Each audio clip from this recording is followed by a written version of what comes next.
Assalamualaikum. Chuneta bani ko charu kash mawashu bajureta mamit kana shma wasjur baita marchi matta ko shma ko एक Noki recipe है share करने का मायदा बनेता कीमा या पराठा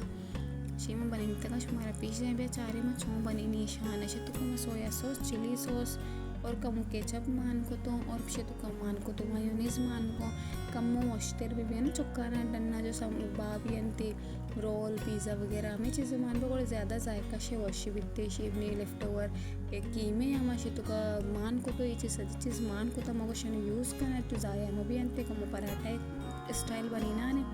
पराठा का ना वो चक्को शौक के सारा वरनते ना वैसे तो मैं सच्चे मिक्स को था अच्छा ये जो मैंने तक इसे तो सैंडविच भी बने चुकाना टिफिन में तो मान कने दाई और ये तो रोल बने सब कम्मो जो सब्जी वगैरह मान को तो समोसा ही बनते बाज मज़ा वाला बनाते तो ऐसे कसानी में अचानक बने तो पता इसे अचानक ये ताने तो एर को तो पता अचानक सर मैं कीमा सच्चे पहले ता एर को तो पता हमें जो ताने था साइड में एर को तो हमसे पता मैं चे सारा पता मैं एर कना चे सारा चो एर कना कम्मो चो किनारे आना दबिन के बेले चंते पचे पचके टीमा पचमा भी ना गुड़ा पता शिमा तैयार को पचके टाइम में रिकॉर्ड में विथ मशी पत्ता तैयार को दो मचो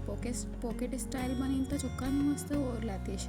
मशीमा बनी तो पराठा ये पॉकेट स्टाइल है मशीमा कप करने మనం पीछता है बाज वश बने तक मज़ेदार बने तक शुमा भी बनी नहीं मैं उम्मीद करना शुमा मैंने वीडियो वश बिकते शुमा हमारे घर मैंने वीडियो वश लगी उन्हें वीडियो लाइक भी करें तो हमने चैनल सब्सक्राइब भी करें मिल एक नोकी रेसिपी गुना नोकी वीडियो गुना अल्लाह हाफिज़।